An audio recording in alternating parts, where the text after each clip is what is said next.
Hey there again. This is me, Praying Medic. It is a little bit after 7 p.m. Eastern. Welcome to my nightly news update. I'm here live, roughly 7 o'clock Eastern every night, Monday through Friday, giving you the news and when Q is dropping. I'll give you Q updates, and Q has been busy. Have a lot of information to cover. I don't want to waste too much time, so let's jump into our decode for today.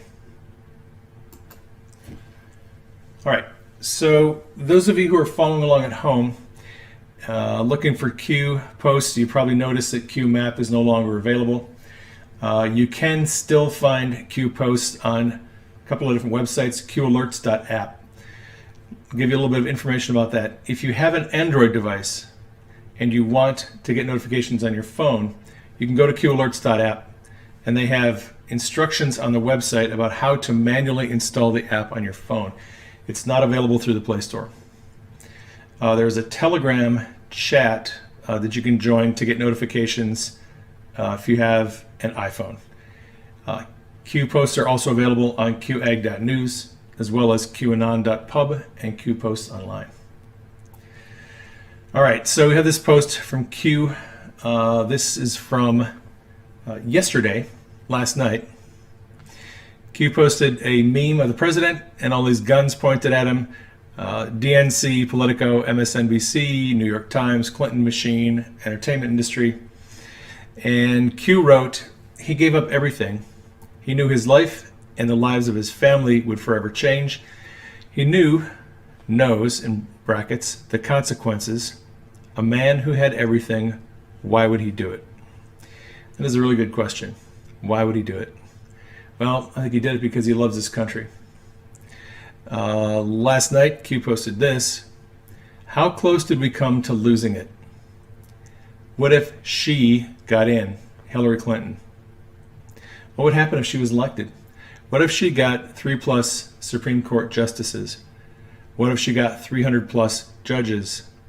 What if rogue elements remained, plus more were added, within FBI, CIA, NSA, State Department, DNI, White House, IRS, Department of Homeland Security, ICE, World Health Organization, CDC, etc.? What if our military remained financially starved? What if foreign backers continued to control America's policies? Because under Barack Obama, America's foreign policies were controlled by foreign nations. What if our borders remained open? What if China was given the keys? What if? This is not about Republican versus Democrat. Q. It has actually never really been about Republican versus Democrat, liberal versus conservative. That's a distraction. It's always been about right versus wrong, good versus evil. Okay, last night, Q posted this. Why are we being censored? We being QAnon. After the announcement yesterday that Facebook is going to remove groups and pages that promote Q, and is going to remove Instagram accounts that promote Q, I expect we're going to see more censorship coming from Twitter and YouTube. It's just going to get worse. So Q is asking, why are we being censored? Why are we being attacked daily? Why are we being condemned by Congress? 1984, thought crime? If you haven't read 1984, you might want to check that out. A lot of the allusions to things in that book are actually coming true. What happens when people are no longer allowed to think freely? What happens when people are no longer allowed to challenge their authority? What happens when people no longer fight back? Q. That is a thing. We need to keep fighting back. We need to always fight back and never give in. All right, and Anon posted this. It is a screen cap of a tweet by the president from last night, where the president said, I have fully authorized the total declassification of any and all documents pertaining to the single greatest political crime in American history, the Russia hoax, likewise the Hillary Clinton email scandal, no redactions. That was a retweet of Paul Sperry, who his tweet was, when all the documents are finally declassified and all the redactions removed from reports, the nation will see that the FBI and CIA not only knew Russia collusion allegations against Trump were a political dirty trick, but they were also in on the trick. All right, so President has authorized declassification, and Q posted Red October. Now, I just want to say something here. Just because the President has authorized declassification, that doesn't mean the documents are going to come out immediately. The President has actually authorized the declassification of these documents several times. He gave the authority to Attorney General Barr back last year. I forget when exactly it was. He also instructed former Director of National Intelligence Dan Coats to declassify and make public these documents. He didn't do it. Now, I'm not saying that Bill Barr is a bad guy. I'm not saying that he's, a deep state sympathizer. What I am saying is that it's not a simple process. The process of getting these documents declassified is actually pretty involved. The President can't just march into the CIA and take a file cabinet full of documents and haul it out and give it to the public. It's not how it works. The Director of National Intelligence has to request the documents from the FBI, from the CIA, from the State Department, from the Defense Department. The people that are in charge, they receive these requests, they have to respond. The agency directors can get in the way. The documents have to be turned over, and then there's a discussion about how they're going to be redacted.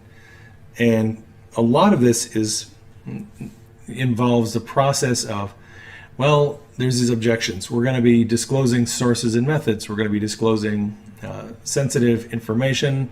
We don't want to make certain people's names public.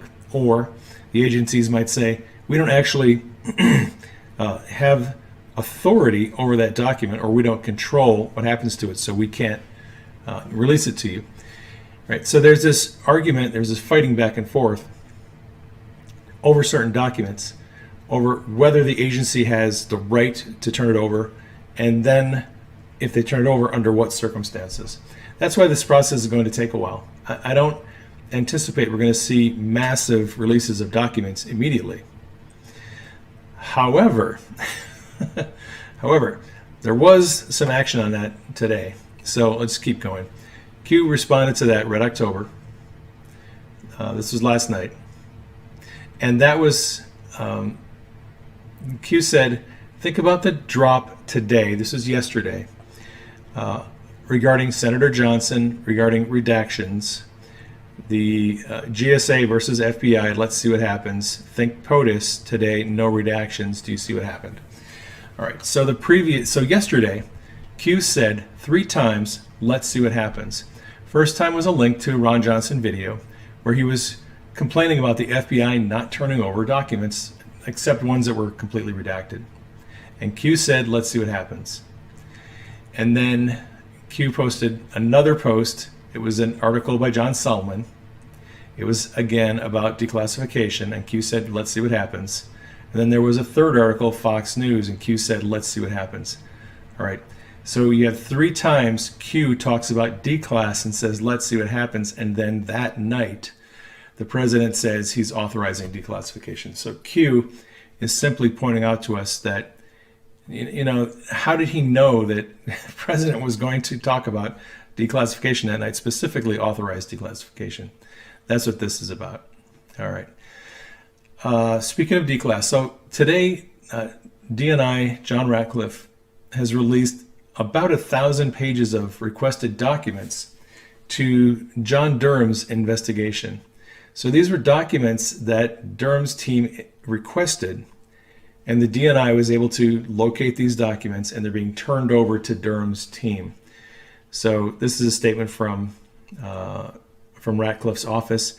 At my direction, the ODNI has now provided almost 1,000 pages of material to the Department of Justice in the response to Mr. Durham's document requests.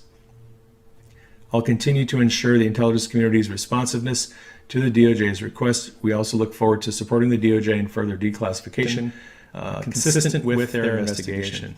As the President made clear, we must be appropriately transparent with the American people and give them the confidence that the extraordinary work of the intelligence professionals is never misused or politicized. Well, it has been misused and politicized in the past. So hopefully we're turning a corner. All right. This post from Q came in last night.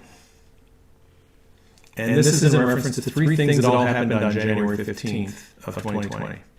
On that date, on January 15th, the USA and China signed their Phase 1 trade deal. It was executed. And Q puts in brackets, China had a bad day. Number two, the impeachment articles from the House were released by Nancy Pelosi that day, delivered to the Senate. Attack against versus POTUS was a coordinated, planned for a specific day, right? Because they had these articles of impeachment in December. I think December 16th is when they actually voted on them. And she waited a month to deliver them. Why did she wait? Did she wait for a specific day? And then number three, first COVID-19 case lands at SeaTac Airport in Seattle. Attack versus POTUS.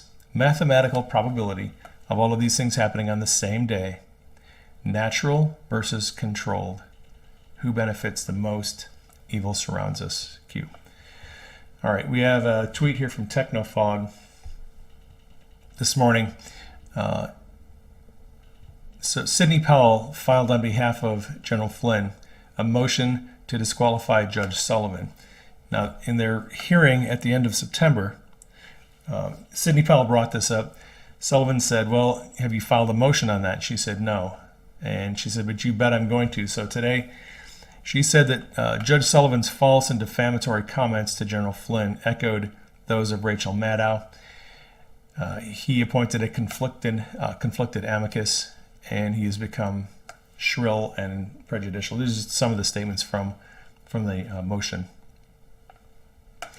I found this as well. These are some other statements that Sidney Powell has made over the past couple of months.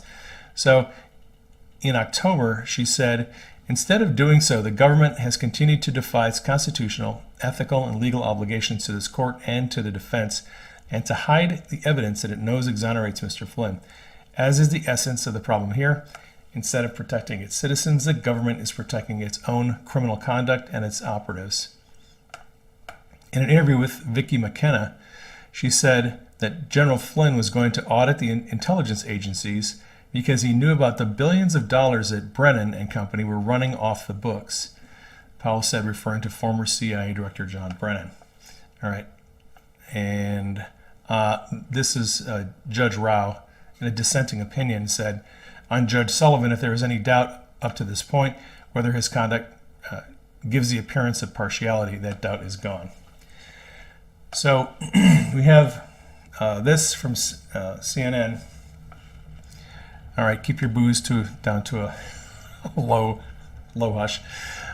In an unprecedented move, the editors of the New England Journal of Medicine have condemned the Trump administration for its response to COVID-19 pandemic, and they're calling for the current U.S. leadership to be voted out of office. That is kind of unprecedented for an auspicious journal of medicine like the New England Journal of Medicine, the editors, to actually take a side on this issue. An objective person can look at the way the president has handled this and see that he was on top of it from the beginning. They've had really well coordinated responses. If you look at the way Vice President Pence has put together the response team and the daily briefings and the meetings, there's never been anything like this in history in response to a pandemic. I think objectively, the Trump administration has done an amazing job of providing for the needs. You know, they took these, they built, they had the Army Corps of Engineers build, basically, temporary hospitals. They had the Mercy and the Comfort show up and offer hospital beds for whoever needed them. That's never been done in the past. Not on that scale, not for a pandemic. So to me, it's interesting that the editors of the New England Journal of Medicine are coming out and condemning him. To me, it means the medical technocracy is in panic. And as Q has said, this is all assets deployed. They are, everybody who is involved in the deep state, in the medical technocracy, in the church, in Hollywood, entertainment, in the media, they're all coming out after the president. Look, this is the most consequential presidential election our country has seen in 2 centuries. All right, just before we went live, Q posted, and this is a tweet by Donald Trump, a link here. And Q writes, "Combat tactics, Mr. Ryan." Q. All right, so we heard that before. A couple of weeks ago, Q posted a link to the very end of a segment of a film, the film Hunt for Red October. And the segment that Q highlighted was where the Red October was being pursued, and they got into a kind of a battle scene, and the commander of one of the submarines fired torpedoes at the other one. So the torpedo was moving toward the ship, toward the submarine, and the commander ordered the submarine to be turned into the path of the torpedo, and then to move at full speed toward the torpedo, right? Basically a suicide maneuver. The torpedo hits the hull of the submarine and shatters into pieces, and the suicide maneuver ends up paying off. So the skipper says, "Combat tactics, Mr. Ryan," all right? Just to explain that, it was a suicide maneuver, but it actually paid off. Well, the link to Q's video is to a tweet by the President Trump, and it's a video where he talks about being treated with the experimental drug Regeneron after getting COVID, and how he now believes that it should be made available to anyone who needs it. And let's listen to the president here. Hi, perhaps you recognize me. It's your favorite president, and I'm standing in front of the Oval Office at the White House, which is always an exciting place to be. I got back a day ago from Walter Reed Medical Center. I spent 4 days there and didn't have to. I could have stayed at the White House, but the doctor said, "Because you're president, let's do it." I said, "Fine. You tell me what to do, and I'm going to listen." These are great professionals. They've done a fantastic job. And by the way, not only at Walter Reed, all over the country, we have the greatest doctors in the world. We have the greatest nurses, the greatest first responders, law enforcement, by the way, incredible. Firefighters, everybody. They're just great. We have great people. This is a great country. But I spent 4 days there, and I went in, I wasn't feeling so hot. And within a very short period of time, they gave me Regeneron. It's called Regeneron. And other things too, but I think this was the key. But they gave me Regeneron, and it was like unbelievable. I felt good immediately. I felt as good 3 days ago as I do now. So I just want to say we have Regeneron. We have a very similar drug from Eli Lilly, and they're coming out, and we're trying to get them on an emergency basis. We've authorized it. I've authorized it. And if you're in the hospital and you're feeling really bad, I think we're going to work it so that you get them, and you're going to get them free. And especially if you're a senior, we're going to get you in there quick. We have hundreds of thousands of doses that are just about ready. I have emergency use authorization all set, and we got to get it signed now. And you're going to get better. You're going to get better really fast. This is things that nobody even thought of a few months ago. The job that the scientists, the labs, everybody have done is incredible. Then in addition to that, you have various other drugs that help a lot, but I view these, I know they call them therapeutic, but to me it wasn't therapeutic, it just made me better, okay? I call that a cure. So I want to get these things done. So we have to get them done, we have to get them approved, and I want to get them to the hospitals where people are feeling badly. That's much more important to me than the vaccine. But on the vaccines, we have many companies that are in final stages for the vaccines, Johnson & Johnson, Moderna, Pfizer, all great companies, but many of them. And we're going to have a great vaccine very, very shortly. I think we should have it before the election, but frankly, the politics gets involved, and that's okay. They want to play their games. It's going to be right after the election. But we did it, nobody else. Nobody else would have been able to do it. The FDA has acted as quickly as they've ever acted in history. There's never been a time, and no president's ever pushed them like I pushed them either, to be honest with you. But the FDA is approving things in a matter of weeks that used to take a matter of years.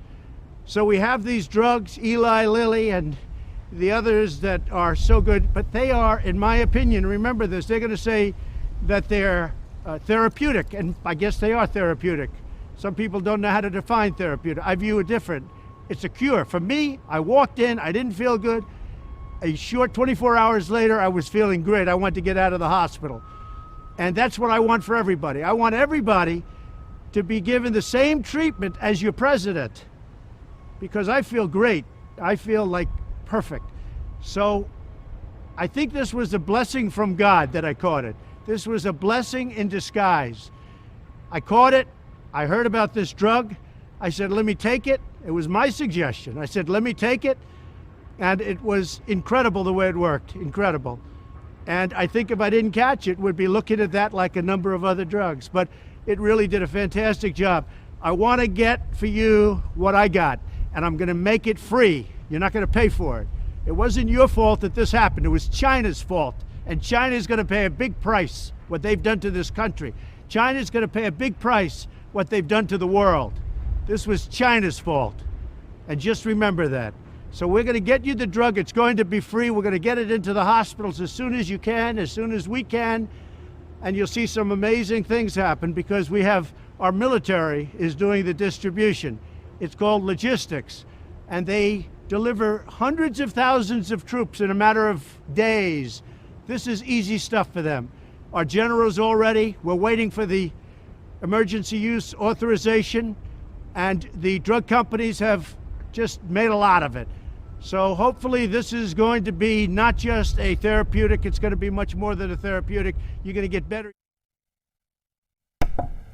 All right, so to me it's very interesting that the president decided to, now I'm not going to say that the president decided to get COVID.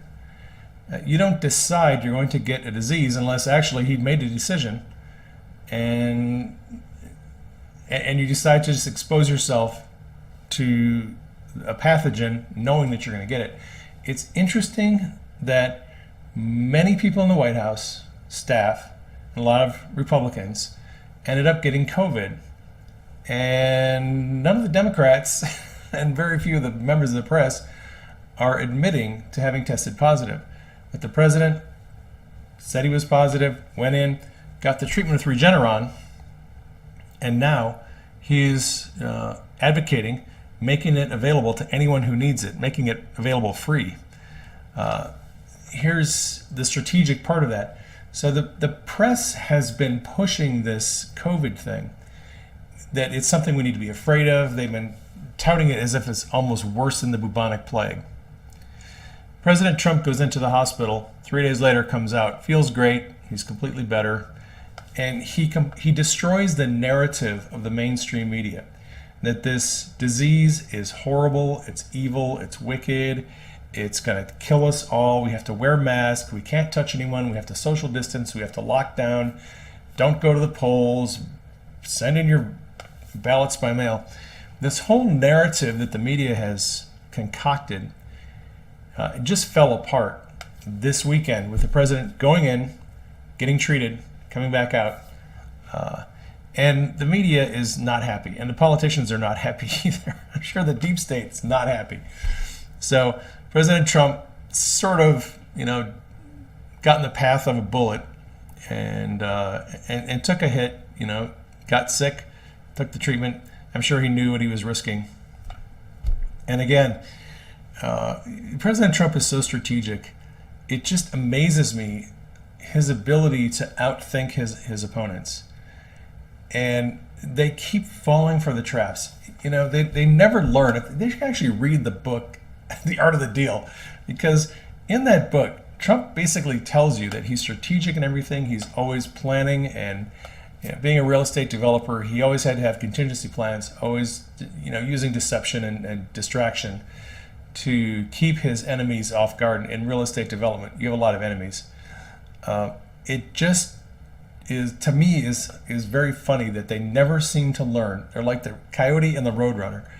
I mean, no matter how many times you watch Coyote and Roadrunner, you always say, well, one of these times the coyote's going to learn, and he never does.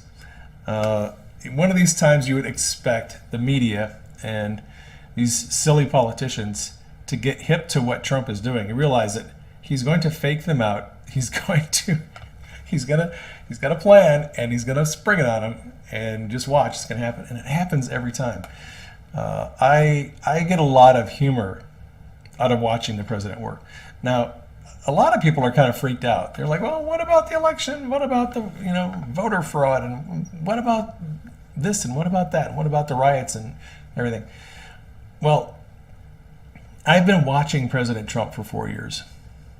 And I have seen people panic over and over and over again. Fear and anxiety about this and about that, and oh, what about this? And the deep state's going to get him, and they're going to do this, and they're going to overrun the White House, and he's not going to get out of it. And there's all this anxiety over what might happen, and all the things that people imagine in their minds that it might happen never happen. They don't happen. Just look back at all the scenarios that people have come up with about how the deep state was going to get Trump, and they haven't been able to do it yet. Now, that doesn't mean we shouldn't keep him in prayer, and it doesn't mean we shouldn't be sober-minded and vigilant. We should. But I can't help it when I watch the president outsmart these people. I just think, wow, he is so cunning and so strategic in everything he does. To me, it's just entertaining and it's amusing watching him make these people look like fools. So, my optimism and my good nature about all of this, why I chuckle and laugh through a lot of these broadcasts, is simply because I know that the president is way smarter than these people give him credit for. And that's the funny thing is, they deride him for being stupid, and they lampoon him for being foolish. Yet he continually proves them to be idiots and to be slow-witted, to be kind of not very strategic in their approach to things. He always gets the best of them. He always has, and he always will.